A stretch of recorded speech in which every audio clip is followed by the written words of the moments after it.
Welcome, lords and ladies, back to the realm. I want to apologize for taking a week off. Work was a little hectic. But I'm the Goat King, and today we're taking a break from the casters of Pathfinder 2nd Edition. Instead, we'll pay our marshals some love with enchanted weapons. Weapons are enchanted through the etching of runes, but how do you get access to these runes? The most obvious way is to find a merchant of magical weapons. But maybe you're in a low magic hick region of the world. Runes can be etched into weapons with the same crafting rules as any magic item. Of course, not every group will have a crafter. Magic weapons can be found as loot, and individual runes etched into runestones as well. While the weapons can be used as is, they can also have their runes transferred. A crafter or merchant should be able to do this for a small fee and a day's work. Runestones can also have their runes transferred with a day of work. At this point, our more personally inclined friends may be asking, is there any way for me to add runes to my unarmed attacks and natural weapons? Why yes! At level 2 you can acquire +1 hand wraps of mighty blows.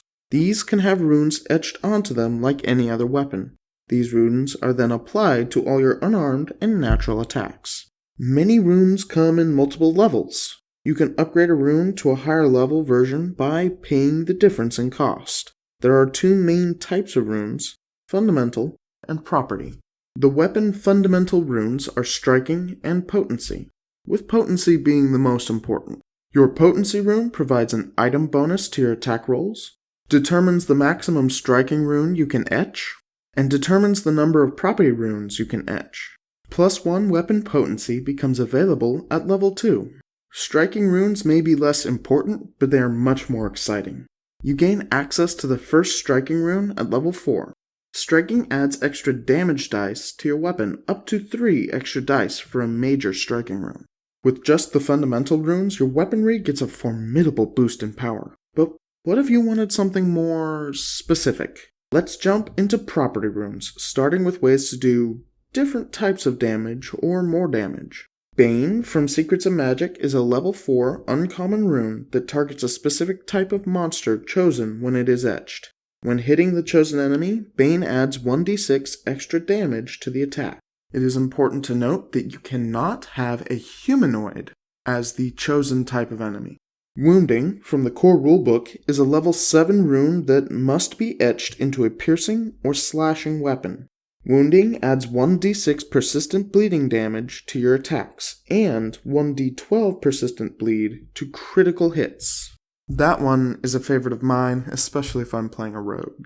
Disrupting from the core rulebook is a rune starting at level 5, and it adds 1d6 positive damage to attacks against undead. It also causes Enfeebled 1 on a crit, and the level 14 version not only increases the damage, but also has the potential to completely destroy an undead on a critical hit. Next, we get into what I'm calling elemental damage types. Starting with Corrosive, from the core rulebook, this rune starts at 8th level, adding acid damage to your attacks. On a critical hit, the target's armor takes a formidable amount of acid damage. At 15th level, the target's acid resistance is ignored. Flaming weapons are quite popular, and at level 8 the Flaming rune can provide that fantasy. This core rulebook rune adds fire damage and persistent fire damage on critical hits, and the level 15 upgrade ignores fire resistance. Swinging the opposite direction, Frost is available at level 8. This core rulebook rune provides cold damage and slows your enemies on a crit. The level 15 upgrade, of course, ignores resistance. Much like the previous 3, Shock and Thundering provide their damage type, electric or sonic, as well as a critical hit effect, damaging extra enemies or causing the deafened condition. Their upgraded forms ignore damage resistance. From Secrets of Magic, we get the level 10 rune Impactful. This rune adds force damage and pushes the target on a critical hit. The level 17 upgrade increases the push distance and DC. An interesting note, none of these runes require that the other ones not be etched, so you could have a weapon that does both fire and cold damage. Brilliant is a standout amongst this list. It comes from Secrets of Magic and has a base level of 12. It adds a small amount of fire damage to the weapon, as well as good damage against fiends, or positive damage against undead. On a crit, Brilliant attempts to blind the target. The level 18 upgrade bypasses resistances. The other standout and last amongst our elemental damage types is the Energizing Rune. From Grand Bazaar, Energizing is a solution for those who couldn't choose an elemental damage type to save their life. This level 6 rune allows you to use a reaction to imbue your weapon with an elemental damage type recently used against you. Either acid, cold, electricity, fire, or sonic damage for 1 round. Next up, we have alignment-based damage types. Starting with Anarchic and Axiomatic from the core rulebook, these runes are 11th level and cannot be etched into the same weapon due to their opposing forces. The magic of these runes can even hamper the wielder. If the wielder is the opposing alignment, they are enfeebled too as long as they carry the weapon. Anarchic adds chaotic damage against lawful enemies. When critically hitting with this weapon, you will either deal minimum damage, maximum damage, or roll normally. Axiomatic adds lawful damage against chaotic targets. When critically hitting, you do not roll damage, instead take the average of your dice. Holy and Unholy are level 11 runes representing good and evil. They're found in the core rulebook. They cannot be etched into the same weapon and cause wielders of opposing alignments to become enfeebled too. Each has a reaction that can be performed once per day when critting against an appropriate target. Holy adds good damage to attacks against evil creatures. The reaction gains you healing based on the target's level. Unholy adds evil damage to attacks against good creatures. The reaction causes the target to take persistent bleeding damage based on your weapon's overall power. But maybe just adding damage is not to your style. Perhaps you wish to make your existing damage more effective. Pesky ghosts and other incorporeal beings can be quite difficult to harm with physical matter, unless you've etched the Ghost Touch rune. Straight from the core rulebook and becoming available at level 4, Ghost Touch weapons can both harm the incorporeal and be wielded by the incorporeal. Next up, Keen is a rune I will always aspire to have on my weapon at 13th level. If you roll a natural 19 and the result would be a success, it becomes a critical success. Quite a powerful rune, but maybe niche for the less powerful martials, as someone like a fighter might crit on a 19 as is due to their higher proficiency. Bloodthirsty is a 16th level rune from the Grand Bazaar. When a weapon with this rune critically hits a bleeding target, the target becomes drained 1. Imagine a weapon with the Wounding rune and the Bloodthirsty rune in the hands of a fighter. The carnage would be insane. The Bloodthirsty rune also provides a reaction to gain temporary hit points after a target is brought to 0 hit points. Vorpal. The very name sends shivers of fear and visions of great victory. This level 17 rune from the core rulebook must be etched onto a slashing weapon.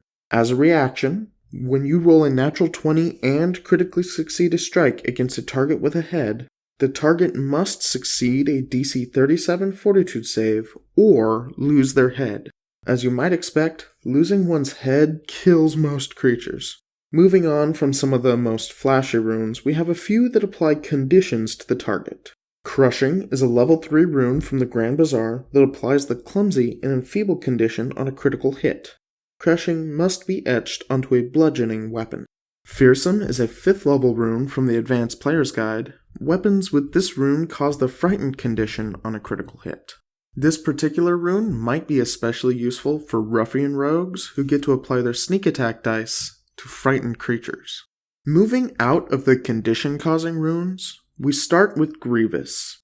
This 9th level rune applies and upgrades your weapon's critical specialization effect for critical hits. This rune will probably see the best utility for classes that don't normally get critical specialization with their weapons. But maybe you want a rune to completely change the way you fight. Dancing is for those truly enamored by the fighting style of Alucard from Castlevania. This 13th level rune can be activated once per 10 minutes and will fly on its own, autonomously attacking your enemies. At the end of every round, though, it has a 25% chance of dropping to the ground as the activation ends. From Secrets of Magic, Extending is a 9th level rune for martials who scoff at ranged weaponry. By spending 2 actions to activate this rune, you make a melee strike with a reach of 60 feet. Returning is a must-have rune for any 3rd level warrior who deals in thrown weapons. This rune causes the weapon to fly back to you immediately after your strike. If you frequently find yourself struggling to decide on a weapon, shifting may be a perfect rune for you. With 1 action, a shifting rune can be made to take the shape and form of another melee weapon that requires the same number of hands to wield. Speed is yet another very powerful rune, available at 16th level. This rune gives you the quickened condition so long as the extra action is used to attack. Spell Storing is a 13th level rune that allows a caster to cast a 2-action spell that targets one enemy into the weapon. This spell can later be released from the weapon with a single action immediately after the wielder succeeds a strike. The target of the strike becomes the target of the spell. Last but certainly not least, this is an interesting one from the Grand Bazaar. The first etching of Fanged is at level 2, and while it does relatively little bonuses at this level, it could perhaps be used to sneak into a place. The effect of Fanged is that, with a single action to activate it, you transform into an animal that either is appropriate to your character, say if you're a specific instinct of barbarian, or if you're perhaps a beastkin. If there isn't an appropriate animal, you would change into a wolf, and you wield the weapon in your jaws. Your size becomes either small or medium, and if you ever have the weapon removed from your jaws, by force or willingly, you return to your normal form. At the very least, at 2nd level, it provides a lot of flavor. But, as you upgrade this rune, you immediately start to see other benefits. These benefits involve getting both the senses of animals and some of the extra speed from animals. I want to thank you again for visiting the realm. I've been the Goat King. Come back again next week for more Pathfinder and Starfinder.